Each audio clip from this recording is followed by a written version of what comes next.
Olá a todos e todas, mais uma vez estamos juntos para o programa Curiosidades Bíblicas e História do Cristianismo.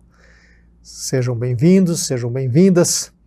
O nosso programa tem por finalidade fazer uma visita aos tempos antigos, olhar esses primórdios do ponto de vista da história.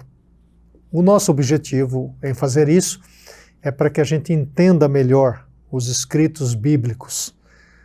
E nesse nosso programa, desde o início até aqui, estamos olhando a partir do Novo Testamento. E é possível, não é, Wander, mais para frente, que a gente faça um pulo para o Antigo Testamento. E quero que você nos faça um favor. Ainda dá tempo, mande o link para um amigo, uma amiga, para um pastor, uma pastora, um missionário que está lá no campo missionário, sozinho, sozinha, para que veja o programa. E o programa de hoje vai ser muito bacana, vai ser muito instrutivo. E está conosco mais uma vez o professor Wander de Lara Proença. Wander, estamos juntos mais uma vez. Que bacana, ser prazer estar aqui, ao seu lado, né? Trocando ideias aí sobre esse passado que nos seduz, né? A gente gosta de tentar entender o presente, claro, mas olhando para as nossas origens, para aquilo que nos trouxe até aqui. Então, não dá para entender bem o nosso presente sem entender e compreender também o nosso passado. E agradecer, né, aqueles que têm participado, interagido conosco e fazer uma observação. Normalmente, quando as perguntas chegam para nós, e às vezes chegam várias perguntas, elas serão sempre respondidas no programa seguinte, tá? Então, a gente não vai responder de imediato, mas no programa seguinte, certamente, nós daremos atenção à questão que você nos propuser, né, e trazer para a gente aqui. Então já fica aí o convite, se você tem uma pergunta, uma curiosidade, ou mesmo se você quer que algum assunto seja esticado, expandido, a gente vai fazer isso, tá certo? E Wander, eu vou surpreender você hoje com uma pergunta que não está no nosso script. Em que ponto da sua trajetória, porque você começou fazendo a faculdade de teologia, sim, né, aqui em Londrina, em que ponto você decidiu especializar-se em história? Quando é que se deu isso? É uma curiosidade que algumas pessoas têm. Tá certo. A minha primeira formação realmente é em teologia. Foram 4 anos de teologia à época, um curso praticamente integral. E eu comecei a perceber, ao estudar teologia, ao estudar especialmente o Novo Testamento, quão necessário era o conhecimento histórico. Como a gente tem falado aqui, você fala bastante, Antônio Carlos, sobre isso. Como a história, o conhecimento, né, do passado, do período e das épocas, do mundo bíblico, nos ajudam a entender o próprio texto bíblico. Para você fazer uma boa exegese de um texto, para você entender a própria leitura simples do relato do Novo Testamento, sem o contexto, sem situar aquele acontecimento ali no seu devido momento e lugar, fica muito mais difícil da gente interpretar. E corre-se o risco de interpretar de forma equivocada. Então, tentando entender melhor esse passado do mundo bíblico e tudo mais, no curso de teologia, eu me despertei pelo curso de História. Eu disse, eu quero saber mais sobre esse, esse cenário, né, que é subjacente ao texto bíblico. E aí, ao terminar teologia, já imediatamente entrei no curso de História, né, na Universidade Estadual aqui de Londrina, fiz minha graduação. E aí a faculdade estava surgindo, a faculdade estava nascendo, exatamente nesse período aí. E aí a faculdade precisava de um professor para 2 coisas, né, para Novo Testamento, que era a minha área de interesse de pesquisa, e precisava de um professor de história, história do cristianismo. E aí me convidaram já de início, né, já me juntei ao grupo que começava ali a faculdade, ainda seminário sul-americano, e comecei a dar aulas. Eu já tinha graduação em teologia, estava fazendo história, licenciatura em história, também 4 anos de formação. E a partir dali fui sempre articulando o que a história pode nos trazer, nos ajudar a entender melhor, a compreender melhor o fenômeno religioso ao longo do tempo. Então, aí, no curso de História, a gente vai expandindo o fenômeno religioso por todas as temporalidades, desde o primeiro século até o século XXI, que é o que a gente faz aqui no curso de História na faculdade. Aqui, durante 3 anos, nós estudamos toda a história do cristianismo, né, do primeiro século ao século XXI. Que bom que o Wander se especializou em História e para nós da Faculdade Teológica Sul-Americana é uma alegria e um privilégio imenso ter o Wander conosco. Desde o primórdio, desde o princípio, ele está conosco, né? E vai permanecer enquanto Deus nos der a graça de servir neste ministério. Então fica aí um convite para você que gosta de história, venha estudar conosco, você vai ser aluno e aluna do professor Wander. Wander, hoje nós vamos passar por um período que quase não se fala muito lá na igreja, até porque não se tem tanto tempo assim na igreja para estudar as coisas com profundidade. E esse período é de imensa curiosidade. O que é que acontece com a igreja depois que começam aí a morrer os personagens do Novo Testamento? Nós fizemos 2 programas sobre a vida de Paulo. Sugiro que você veja, se você não viu ainda. Então, Paulo e Pedro morrem. Aí, por volta de que ano que eles vão morrer? Ano 67. 67. Eles morrem, isto. São martirizados por Nero, não é? Uhum. Todos os outros apóstolos vão desaparecendo. Cada um vai para um lugar, vão para regiões muito distantes para pregar, né? A apóstolo que vai para a Índia, vão para o Egito, vão para a Pérsia, a Ásia Menor, em muitos lugares, foram e não voltaram, foram martirizados. Dos 12 apóstolos, apenas 2 não foram martirizados. Somente Tomé, que foi encontrado, inclusive, o seu túmulo, né, no Egito, em 1945, que deve ter morrido de morte, chamada morte natural, e o apóstolo João, que é o último apóstolo a morrer, morre no ano 100. Ano 100 para o ano 101, morre na velhice na cidade de Éfeso. É o último apóstolo a morrer. Então, até o ano 100, a partir do ano 100, não há mais nenhuma testemunha ocular dos fatos. Não há mais nenhum dos apóstolos vivos mais, né? Então, João vai fixar sua residência da Palestina em Éfeso. Em Éfeso. Vai viver toda a... Que é na Turquia moderna hoje, não é isso? Isso mesmo, região da Ásia Menor, isso mesmo. Lá ele vai ser um pastor. Vai ser o grande responsável pela fundação daquelas comunidades que existem lá no Apocalipse, por exemplo. As 7 igrejas que nós vamos falar delas, daqui a né? pouco. João faz de Éfeso a base do seu ministério. Um dado histórico, Maria, mãe de Jesus, vai residir com João, também em Éfeso. Ela faz parte desse grupo de liderança que vai desenvolver um trabalho bem importante de fundação de comunidades cristãs na região da Ásia Menor. E João é o último apóstolo a morrer, depois de passar, inclusive, pela prisão em Patmos. Então, fale dessa prisão antes. Quer dizer, já estamos falando desse período. As questões aí. Patmos, em que lugar? Era uma prisão? Era comum levar prisioneiros para esse lugar? Sim. Patmos era uma ilha no Mar Egeu, né? Fica no Mar Egeu, existe até hoje lá, um local histórico, turístico, na região hoje de controle turco, né? Da Turquia. E fazia parte de uma estratégia romana de mandar para lá prisioneiros. Quando Roma queria esvaziar um pouco as prisões ou mandar algum prisioneiro lá para que pudesse produzir algo para Roma, mandava para Patmos. É uma ilha na qual se produziam as pedras para pavimentação das estradas romanas. Roma ficou famosa, né? O Império Romano ficou famoso no mundo antigo pela pavimentação de estradas. Praticamente cortavam, né, do Oriente ao Ocidente as estradas romanas, a famosa Via Ignatia, né, ou Via Inácia, que cortava todo o Império de lado a lado, foi toda ela pavimentada com os chamados paralelepípedos, que é essas pedras tem até hoje trabalhadas algumas ruas, né? Exatamente, se produzia em Patmos. Então os prisioneiros que iam para lá iam para produzir esse material e cumprir penas. João ficou preso durante 2 anos em Patmos. E foi lá que ele teve a visão do Apocalipse. Quem estava no poder era Domiciano, imperador, que o mandou para lá.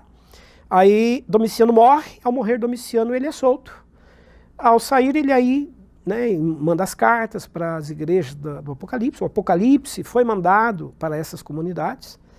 E aí, finalmente, no ano 100 para o ano 101, João morre em Éfeso, na velhice. Inclusive, tem um texto que não foi canonizado, que conta a história da morte de João, né, da sua morte. E as últimas palavras que ele disse ao morrer foram exatamente estas. como vai ser agora a igreja, o que será da igreja, quando ninguém mais vai poder dizer, eu vi, eu estava lá, eu presenciei. Porque ele era a última testemunha que havia presenciado Jesus, os acontecimentos.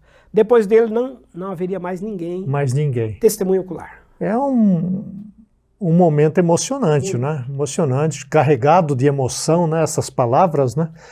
Porque você há de recordar que os apóstolos agora não estão mais, João está partindo, e nesse período, Wander, a igreja já estava bem expandida, não estava? Sim. O movimento cristão no primeiro século atingiu lugares muito distantes, né? Os apóstolos foram pregar em lugares longínquos mesmo. E aí a própria língua grega facilitou muito, porque o grego estava disseminado em todo o território do Império Romano.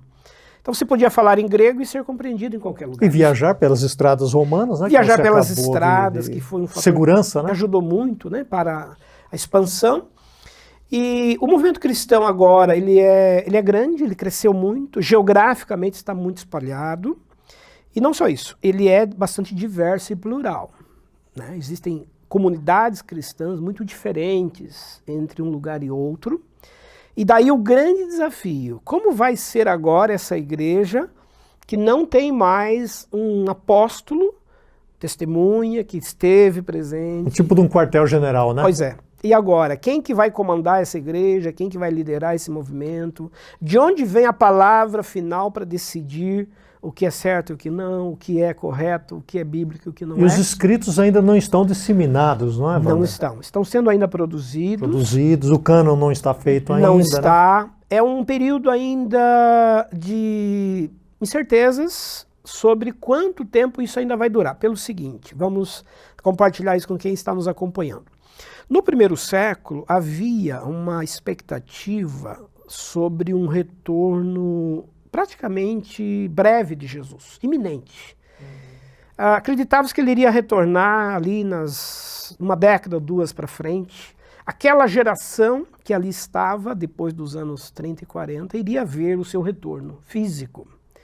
Então a igreja, no primeiro momento, não se preocupou em escrever, em registrar as coisas. Não se preocupou por dois motivos. Primeiro, que os apóstolos ainda estavam vivos. Qualquer coisa que se precisasse resolver... Era só perguntar para ele. Perguntava para ele, mandava uma carta, né? Exatamente. Eles visitavam as comunidades, eles resolviam, se reuniam com lideranças. Então a presença física deles era uma segurança para a igreja. Sim. Porque eles eram testemunhas oculares. Quando queriam saber o que Jesus tinha dito, tinha falado sobre determinado assunto, havia a fonte.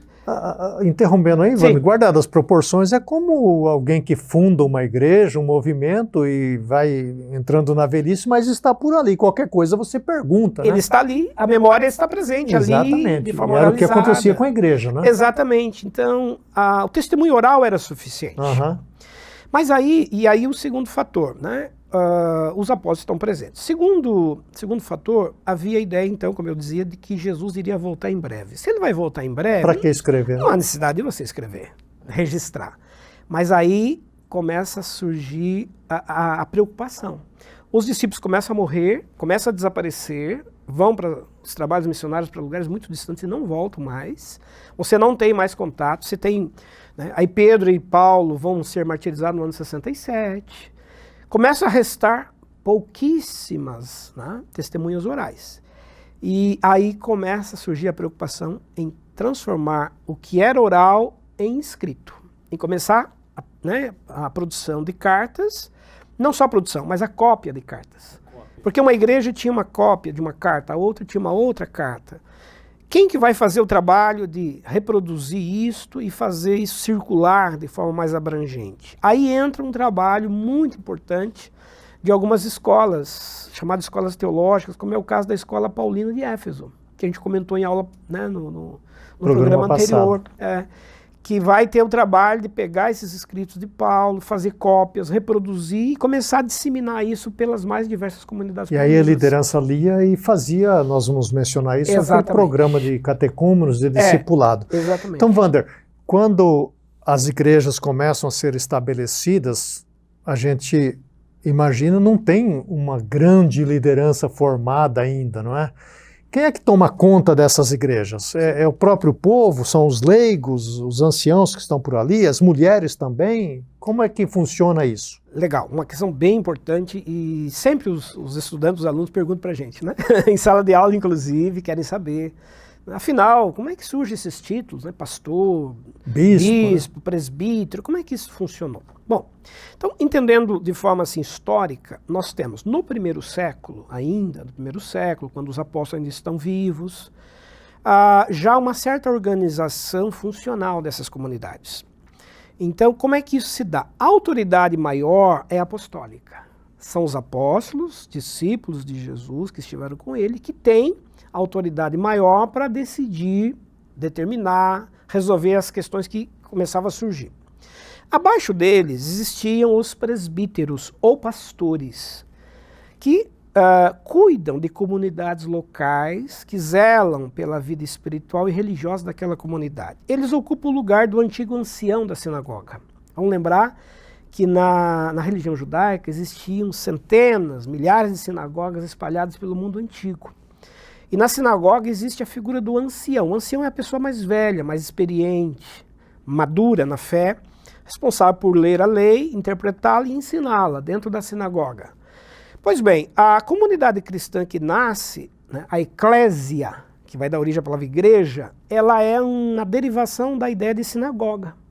Tanto é que ela funciona nas casas. As eclésias existem nas casas, não há templo. Os cristãos, até o século III, não tinham templos com esse formato que a gente conhece hoje. Eles adaptavam as suas casas, quando muito ali uma varanda, um cômodo, para poderem abrigar a comunidade ali.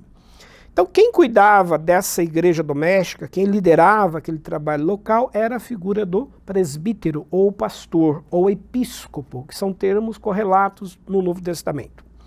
Além desse cargo, existia um terceiro, que era a do diácono, eleito para cuidar da questão mais social, das viúvas, né, daqueles que precisavam de um trabalho mais assistencial.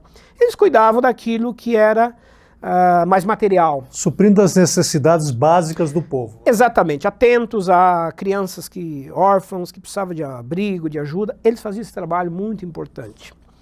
Então, no primeiro século, nós temos essa hierarquia já mais ou menos estabelecida. Claro que há outros que cumprem funções como professores, mestres, que são ensinadores. O próprio Novo Testamento cita isso, né, esses exemplos. Mas, em linhas gerais, em termos administrativos, eram esses cargos. Pois bem, chegamos ao ano 100, morre o último apóstolo, que é o apóstolo João. E agora? Como é que a igreja vai ficar? A igreja está órfã do apostolado. O apostolado não existe mais, não há mais essa figura. Aí entra uma estratégia da igreja que é de guindar para essa posição antes ocupada pelos apóstolos, da figura agora do bispo.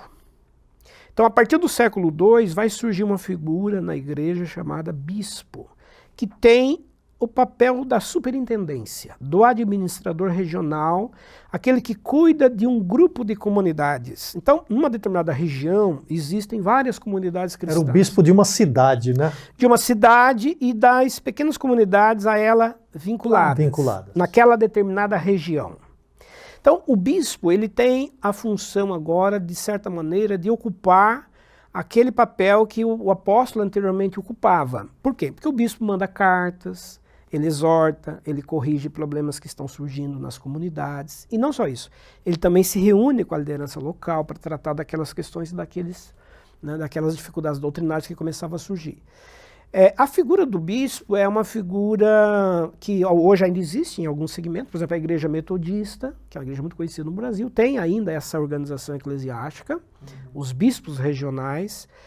Outros grupos, como os presbiterianos, têm lá o presbitério, que cumpre esse mesmo papel regional. A função de um bispo. A função de um bispo, né? Um colegiado. Cada denominação vai acomodando isso. Exatamente. Né? Num certo sentido. Na sua nomenclatura. Né?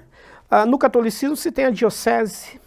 A diocese é uma região eclesiástica que comporta várias comunidades. Certo. E tem um bispo que cuida ali daquela diocese.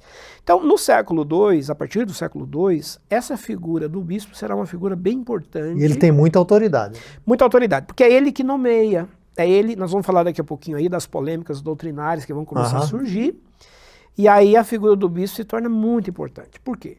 Porque é ele que vai credenciar quem será o pastor ou o presbítero que vai cuidar daquela comunidade, quem que está autorizado a realizar os ritos, quem que pode batizar. Qualquer pessoa pode ir lá e celebrar o batismo. Qualquer pessoa pode ministrar a ceia eucarística, a ceia cristã. Ou tem pessoas encarregadas de fazer isso. Qualquer pessoa pode ir lá diante da comunidade fazer uma pregação, né? Conduzir a liturgia. A partir do século II, o bispo vai ter esse papel de acompanhar, supervisionar quem teria estas funções dentro das comunidades cristãs. Porque elas cresceram muito, se espalharam demais, e é preciso haver um mínimo de organização e funcionalidade. E esse bispo, como você disse, ele tem uma similaridade no judaísmo, que é o ancião. Então ele era escolhido por causa da sua idade, da sua sabedoria, da sua experiência. Exatamente. As comunidades que escolhiam. A comunidade reconhecia essa função. Reconhecia. Exatamente. Davam a ele essa função. Um grupo de comunidades nomeava e escolhiam aquele que iria ser esse representante regional. Além desses, né, detalhes que você deu e trouxe para credenciamento de um bispo, havia um outro ainda que no começo foi muito importante. O contato que esse bispo havia tido com o apóstolo, ou discípulo de apóstolo. Porque a estrutura funcionou num primeiro momento mais ou menos assim. Existia o apóstolo, discípulo de Jesus. E existia o discípulo de apóstolo. Isso. Que é o caso de Marcos, que trabalhou com Pedro, Lucas, que trabalhou com Paulo, e assim por diante, né? João terá outros discípulos que trabalharam com ele. Então, o discípulo de apóstolo carrega uma autoridade maior porque ele conviveu diretamente com o apóstolo. Alguns desses bispos serão discípulos ou do próprio apóstolo ou de discípulo do apóstolo. É uma sequência. É uma sequência pela proximidade. Então, quanto mais próximo você estava do acontecimento, quanto mais próximo você estava das testemunhas oculares, maior era a autoridade. Como João é o último, não é, a morrer, certamente ele deixou alguns discípulos. Tem alguns discípulos de João que a história reconhece como importantes? Sim. Inácio de Antioquia, por exemplo, um mártir, né, do século II, Policarpo de Esmirna, também outro mártir por causa da fé, eram considerados discípulos diretos de João. Em Éfeso existe a chamada escola joanina, então vamos até especificar isso para quem está nos acompanhando. Uhum. No Novo Testamento nós temos a formação de 3 grandes escolas apostólicas, que quando a gente chama de escola estamos falando assim de um grupo, de uma corrente de pensamento, de uma visão teológica. Linha de pensamento, né? Exatamente. E quais são essas 3 correntes, quais são essas 3 escolas? A primeira, a escola judaizante, que é a escola ligada a Pedro, Tiago, irmão de Jesus, né? É a escola que ainda mantém muitos elementos do judaísmo, que mantém o movimento cristão muito perto do templo, das sinagogas, daquilo que era próprio da tradição judaica, o cristianismo judaizante. Pedro é o principal representante dessa escola. Ela funcionou em Jerusalém, onde você inclusive citou no programa anterior, o primeiro concílio de Jerusalém, lá em Atos 15, né? Uhum. A segunda escola importante que vai nascer é a escola paulina. Aí, um outro polo, um outro extremo. Porque Paulo vai justamente fundar uma base teológica para se emancipar do judaísmo, da visão mais judaizante. A escola paulina está centrada em Éfeso. Paulo criou uma escola lá, treinou líderes, formou pastores, pregadores, missionários. A escola paulina vai ter um papel importante de produzir literaturas. E ali forma-se um epicentro de difusão da ideia teológica paulina para todas as comunidades. E uma terceira escola do Novo Testamento é a escola joanina, ligada ao apóstolo João, também em Éfeso. Quem que faz parte dessa escola num primeiro momento? O apóstolo João e Maria, mãe de Jesus. Os protestantes, evangélicos, enfim, de um modo geral, costumam saber pouco sobre Maria, não se interessam muito pelo trabalho dela, pelo papel que ela desempenhou, até por conta de algumas visões, né, teológicas doutrinárias em relação à figura da mãe de Jesus, que, enfim, acabou separando, dividindo historicamente o movimento cristão. Mas, em termos históricos, do ponto de vista histórico, Maria teve um papel muito importante no cristianismo primitivo. Primeiro porque ela era uma testemunha ocular de coisas que ninguém conhecia. Só ela sabia, né? O que se passava lá na casa dela. Né? Exatamente, né? Ela viu o menino nascer, crescer, andar, aprender a ler, escrever. Ela conhecia detalhes da vida dele. Aliás, a narrativa do Evangelho diz isso. E Maria guardava essas coisas no coração. Ela não falava para ninguém, né? Então, ela sabia da vida dele coisa que ninguém sabia. Então, mais tarde, quando escritores do Novo Testamento, autores de cartas que também não foram cartas canonizadas, mas que circularam na Igreja Antiga, queriam saber coisas sobre Jesus, sobre a vida dele, a infância Ela era uma dele. fonte, né? Iam a Éfeso, iam buscar por ela em Éfeso, e ela falava, ela testemunhava, ela contava. Então, Maria é uma fonte muito importante para conhecimentos que hoje nós temos sobre Jesus que estão fora do relato canonizado. Além disso, ela foi uma liderança importante enquanto voz feminina. É uma mulher que lidera, uma mulher que cumpre um papel e autoridade, né? Uma autoridade. Então, ela, ao lado do apóstolo João, vai cumprir um papel muito importante de formar novas lideranças na região de Éfeso. As 7 igrejas ali do Apocalipse são igrejas que estão debaixo da autoridade dessa escola joanina. Depois que João morre, ficam seus discípulos naquela região. Inclusive tem um presbítero, chamado João o Presbítero, que não é o apóstolo João, que liderou a igreja em Éfeso depois da morte do apóstolo. E esses outros personagens que no século II, inclusive, vão ser perseguidos, alguns serão mortos, que carregam toda a tradição de pensamento da escola joanina. Uhum. Agora, Wander, você fez esse apanhado histórico aí das escolas. A escola vamos pensar, ligada a Pedro e Tiago, ela termina ali com eles? Ou ela continua um pouco mais para frente? Continua. Ela é uma escola que vai depois se estabelecer em Roma. Porque ela funciona em Jerusalém até o ano 60, quando Pedro ainda está lá. No ano 60, segundo a pesquisa histórica, Pedro vai deixar Jerusalém e vai mudar-se para Roma.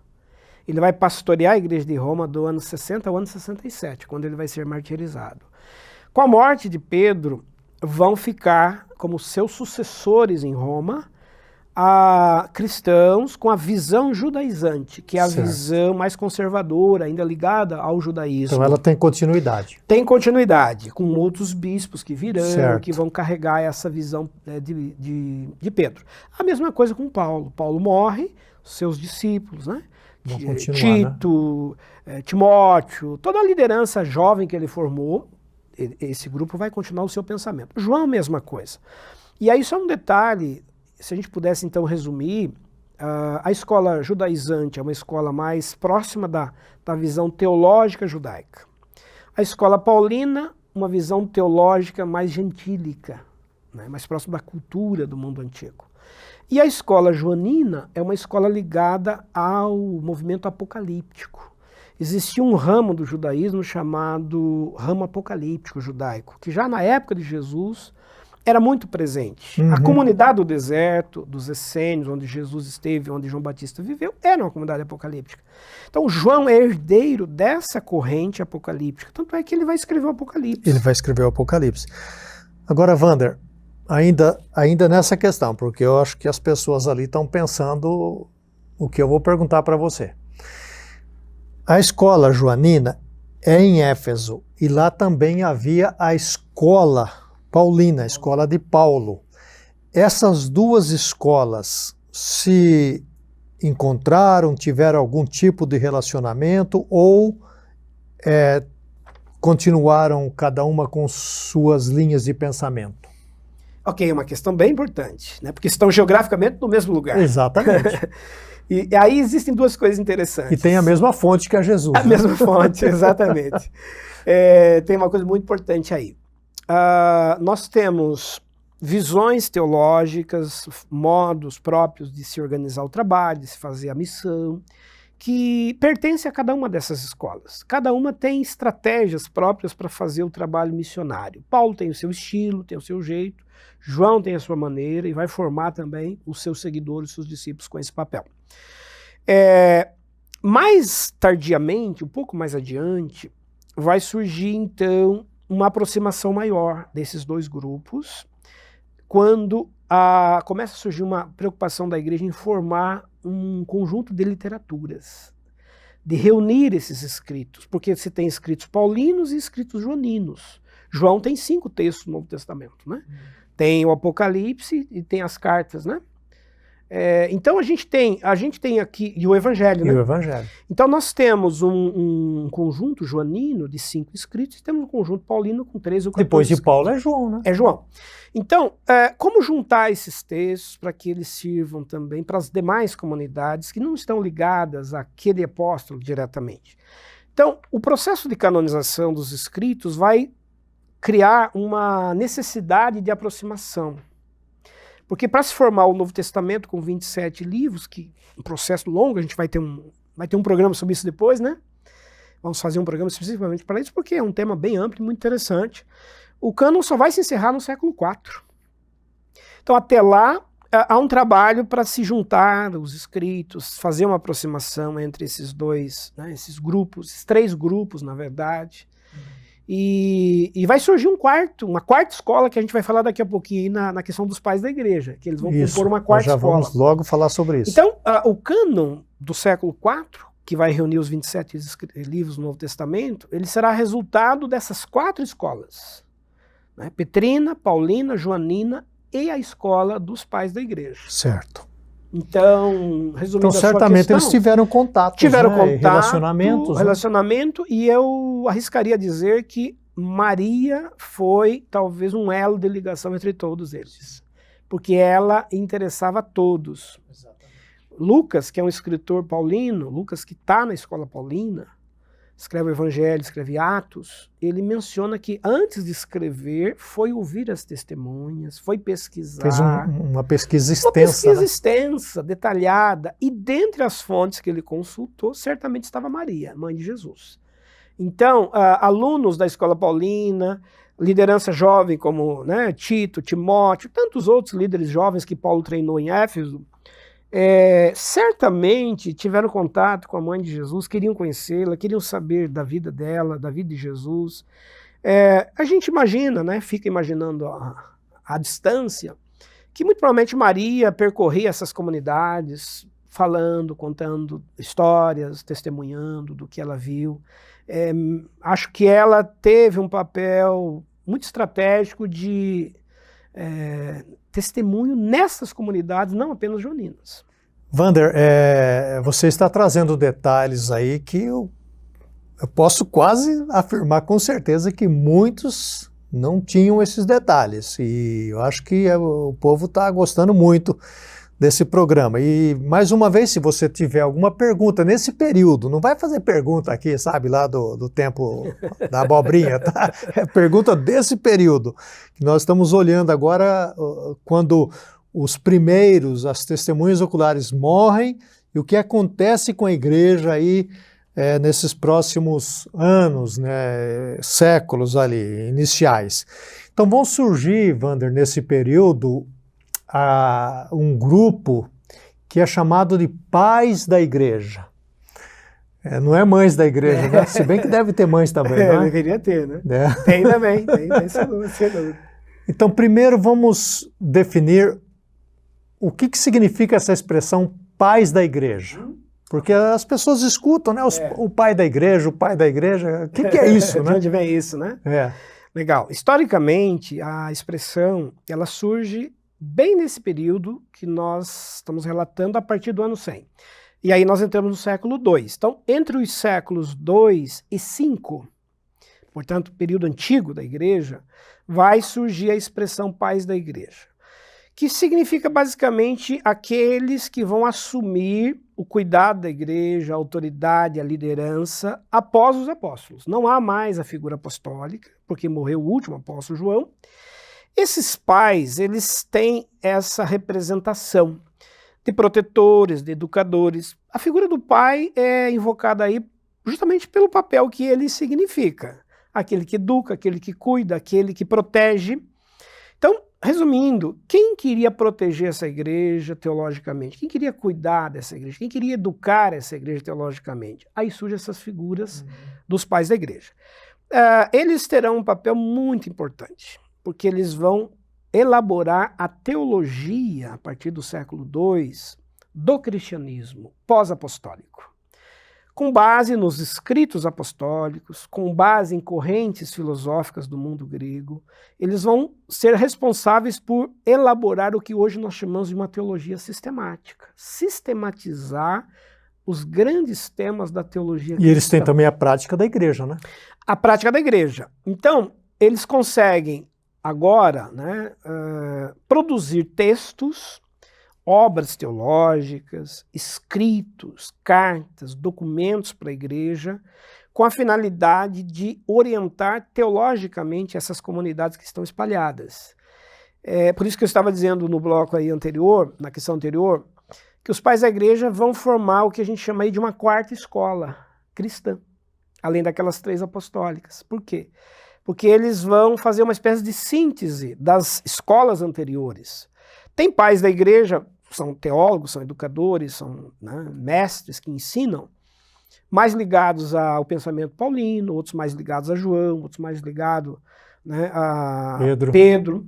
Mas, em geral, eles acabam fazendo um trabalho de elaboração, de reflexão teológica, daquilo que deveria ser a identidade do cristianismo sem a presença agora apostólica.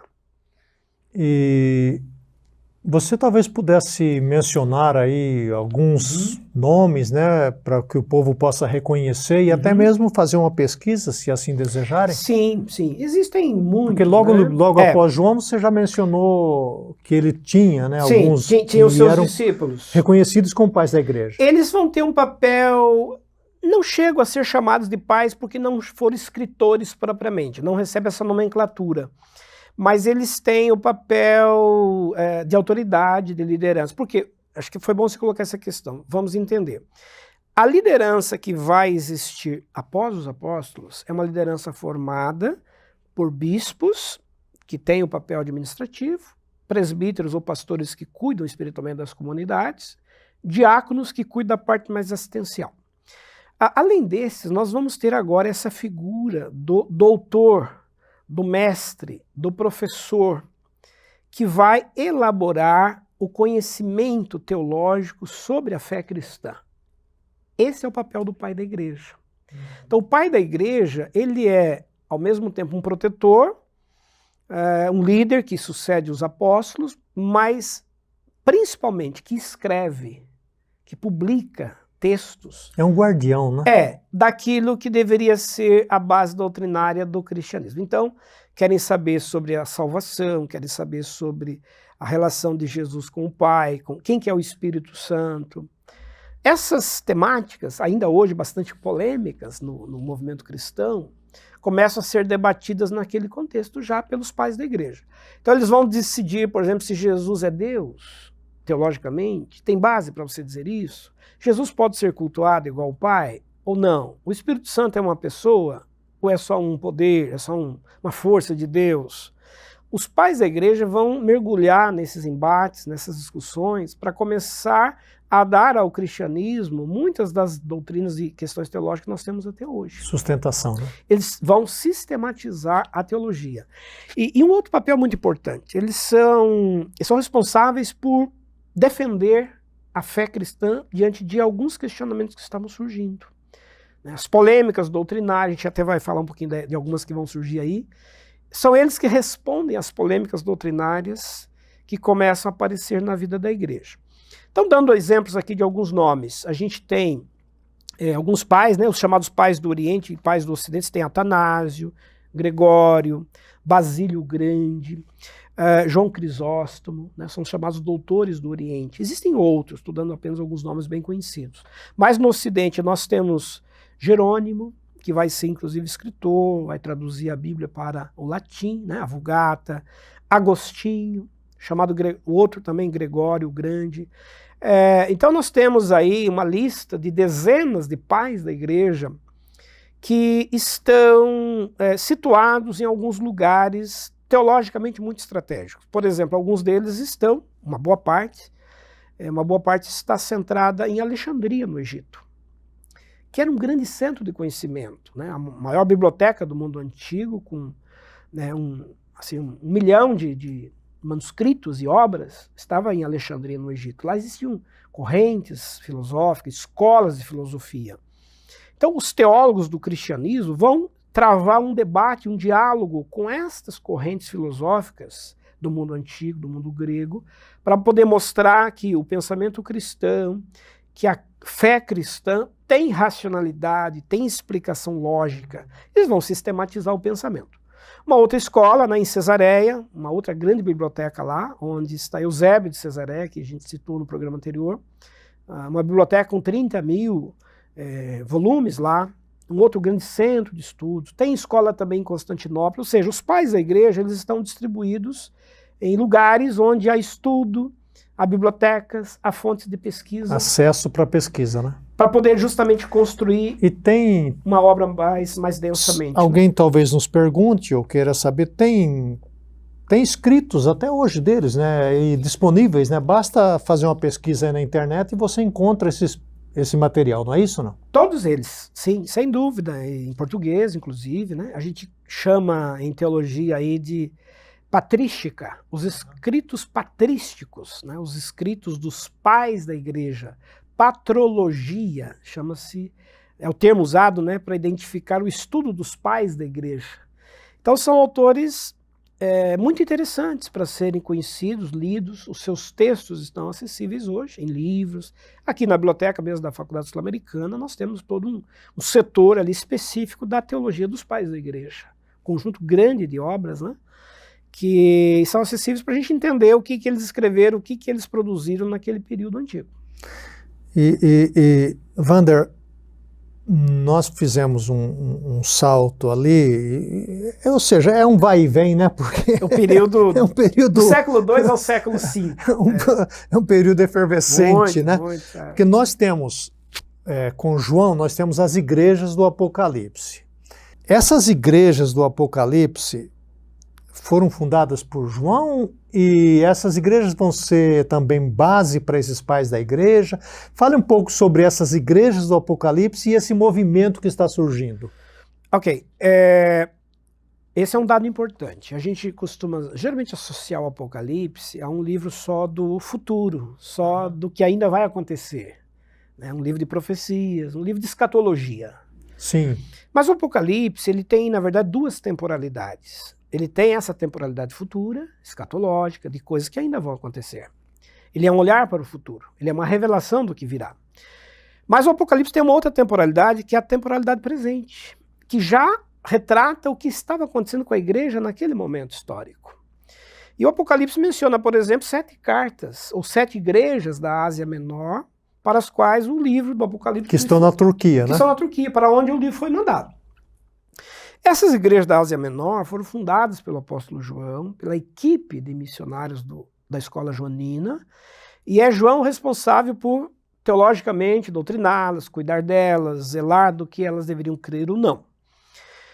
Essa região da Ásia Menor, onde João está atuando, vai ser muito marcada por algumas correntes de pensamento que começaram a influenciar a visão dessa igreja.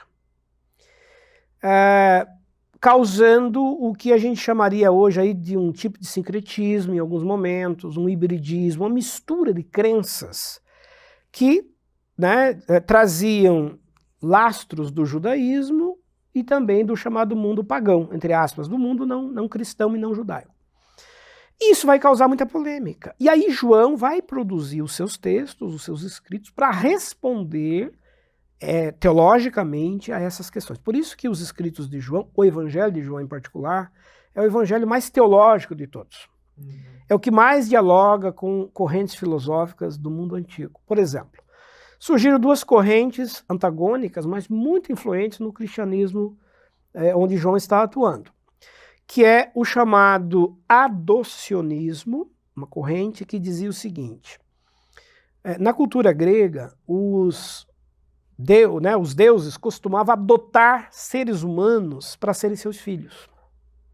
Então, uma divindade olhava para a terra, escolhia lá alguém, um guerreiro, né, um rei, um imperador. Todo imperador romano se dizia filho de uma divindade. Ele foi adotado, ele virou um demiurgo, um pequeno deus.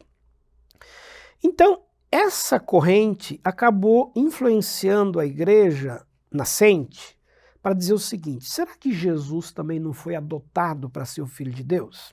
Será que Deus não olhou lá do céu e disse: eu preciso de um Messias, preciso de um Salvador, preciso de alguém? Quem que eu vou escolher lá na terra? Aí ele olhou lá um jovem de Nazaré e achou que esse poderia... Era aquele, né? Tinha credenciais para isso. E disse: olha, eu vou chamar esse moço aí. E aí Jesus, no batismo, teria sido adotado para ser o Filho de Deus. Por isso que Jesus ouviu a voz lá: esse é o meu filho amado. Então, apenas ali iniciou-se a filiação de Jesus. O relacionamento dele com Deus, né?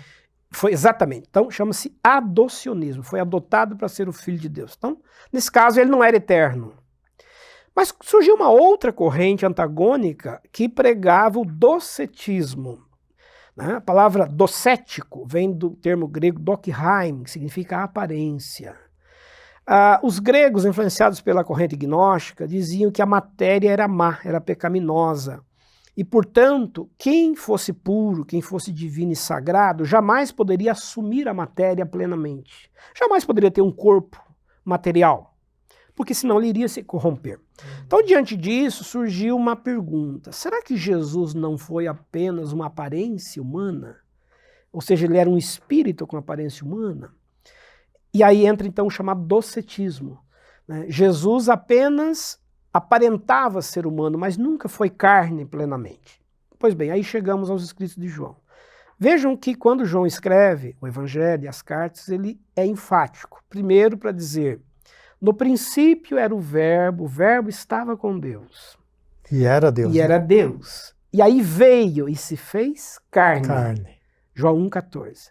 Ou seja, só no primeiro capítulo do Evangelho, João já está teologicamente combatendo essas duas correntes. Uhum. Jesus não é adotado para ser filho de Deus, e Jesus não é apenas uma aparência humana. Ele tem carne, ele se encarnou, ele se fez ser humano. Paulo também vai depois dizer se Jesus não veio em carne, se ele não morreu, né? Não foi plenamente humano, ele não foi crucificado. E se não foi crucificado, é vã a nossa fé. E essas questões chegaram até mais longe, não é? Até lá dos pais da igreja. Sim, eles tratam disso, não é? Vão retomar esse debate, porque a igreja será a todo momento, né, envolvida por essas polêmicas. Uhum. Estão surgindo movimentos polêmicos no cristianismo que vão pedir ajuda teológica, e aí entram os pais da igreja. Então, além desses dois exemplos que eu dei, assim, acho que valeria a gente compartilhar com quem está nos acompanhando pelo menos mais dois outros muito importantes nesse período. O marcionismo, que é um movimento que surge pelo ano 140, já no século II. É bem cedo, né? Muito 140, cedo, logo né? depois dos apóstolos, né? É. Marcion era filho de um bispo da igreja, portanto filho de um bispo, de uma liderança importante na Ásia Menor, e ele, depois de estudar, era estudioso e tudo mais, chegou à conclusão de que Jesus não poderia ser vinculado ao Deus de Israel, ao Antigo Testamento. Ele dizia que o Deus de Israel é um Deus diferente, não tem semelhança nenhuma com Jesus. O Deus de Israel falava de guerra, tomava partido e tudo mais. Jesus fala de paz, Jesus fala de convivência, enfim. Então, resumindo, o Marcion disse que existiriam dois deuses, o Deus dos judeus e o Deus cristão. Que Jesus e Yahvé nunca poderiam estar juntos, nunca se conheceram, eles eram antagônicos. Né? Marcion chega a colocar basicamente isso. Resultado, ele tem uma polêmica na igreja, acaba saindo da igreja e funda uma igreja própria, a igreja marcionita em Roma. Né? E o Marcion, ele faz outra coisa. Como ele não queria nada de judaísmo dentro da igreja, ele vai tirar toda a literatura que fosse judaizante. Então ele cria o chamado primeiro cânon, que nós temos no Novo Testamento, formado por 10 cartas paulinas, 10 cartas, menos as 3 pastorais, né? 2 Timóteo e Tito, e o Evangelho de Lucas, Então, o cânon de Marcion terá 11 livros. Bem pequeno, né? Porque, dizia ele, são os únicos livros que não trazem nada de judaísmo, né? Estão purificados da influência judaica. Então, se a gente pensar que o movimento cristão queria ser uma continuidade do judaísmo, que Jesus teria vindo cumprir as profecias, que Jesus era o Messias aguardado, quando surge um líder dizendo que não há qualquer vínculo mais, isso causa uma polêmica. E ele tinha autoridade, né? Muito. E um outro movimento, aí já pelo ano 150, é o montanismo, que surge com um homem chamado Montanus, na região da Frígia, também Ásia Menor. O Montanus causa uma polêmica na igreja, porque ele passa a ensinar, né, ele se converte, ele vinha de um culto pagão, né, chamado culto pagão, dos cultos de mistério, se converteu, veio para a igreja, foi batizado, e aí ele resolve estabelecer uma outra prática na igreja, que não poderia haver qualquer liderança no cristianismo. Não podia ter presbítero, não podia ter diácono, não podia ter bispo, né? Ele prega a abolição dos cargos eclesiásticos, para dizer que a igreja tinha que ser dirigida única e exclusivamente pelo Espírito Santo. Então, o Montanus dizia assim, nós temos que nos reunir, dobrar os joelhos, orar e pedir que o Espírito Santo venha e revele o que ele quer dizer para a igreja. É ele que vai guiar a igreja. Essa pregação montanista causa uma polêmica enorme. Por quê? Porque trouxe a figura do Espírito Santo como uma figura que não mais se utiliza dos cargos eclesiásticos, das funções eclesiásticas, que é o que a gente estava dizendo agora há pouco. Então, com isso, concluindo, nós vamos ter uma rivalidade.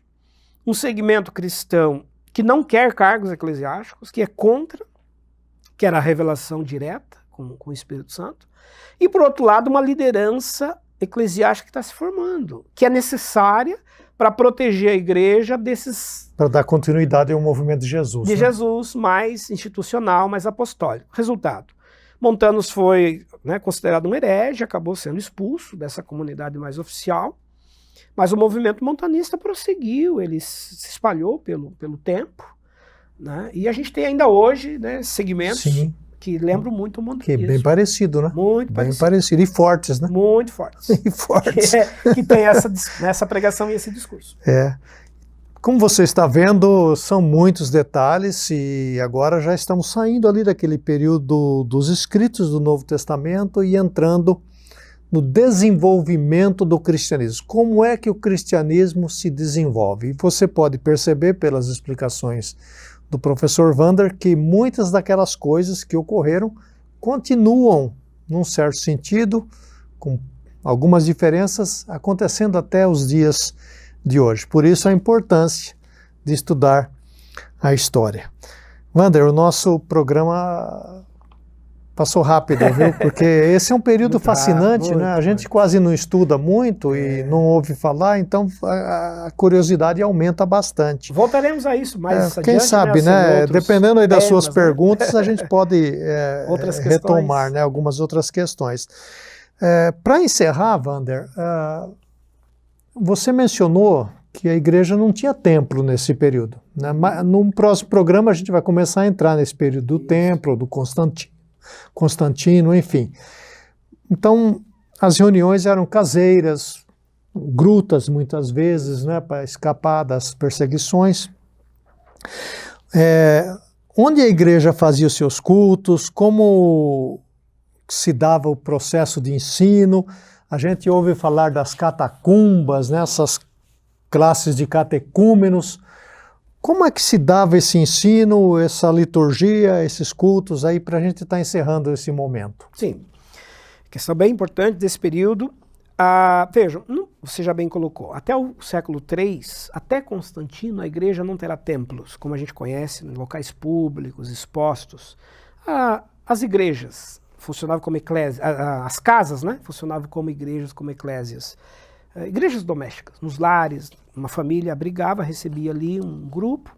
Você tem dezenas dessas pequenas comunidades espalhadas pelas cidades grandes. Ali se dava o ensinamento. Na simplicidade, eles faziam reuniões, em alguns lugares reuniões diárias, em outros lugares, geralmente bem cedo, ao nascer do sol, porque era uma celebração que os cristãos antigos faziam para comemorar a ressurreição, né, bem cedo, no primeiro dia da semana, que é o domingo, e ali tinha todo um tempo de instrução e de formação. E como a gente mencionou, já começaram a surgir líderes, professores, educadores, mestres, o próprio Novo Testamento fala disso, né, com a tarefa de cuidar do ensinamento. Porque o ensinamento começou a se tornar muito importante nesse tempo, devido às polêmicas doutrinárias. Algumas já mencionadas. Mencionadas, né? Aqui. Se no primeiro século uma pessoa se convertia à fé cristã, já era imediatamente batizada.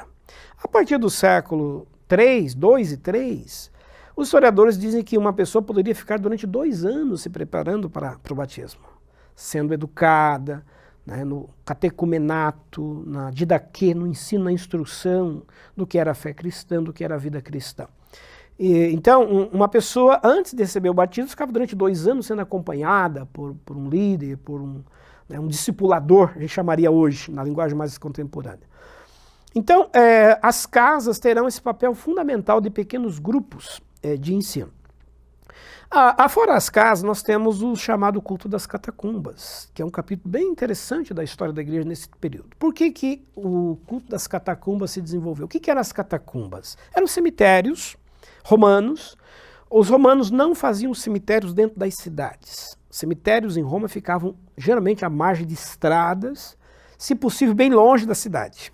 Porque os romanos não tinham apreço, não tinham interesse em visitar cemitérios, raramente iam a esses lugares, e geralmente à noite não se passava em frente ao cemitério. Fazia parte de uma cultura mística de Roma, você não passar em frente ao cemitério durante a noite. Então, o que os cristãos fizeram?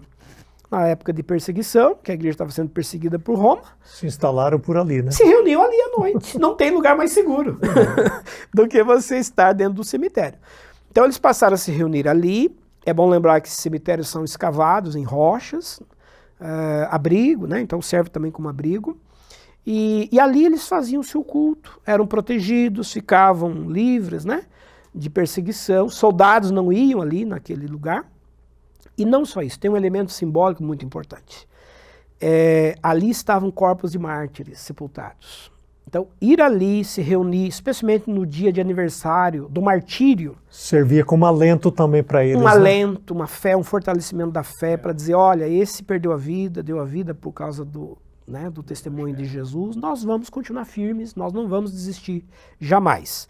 E aí entra também outro detalhe, eles deixaram muitos escritos nessas catacumbas, a arte cristã, desenhos, né?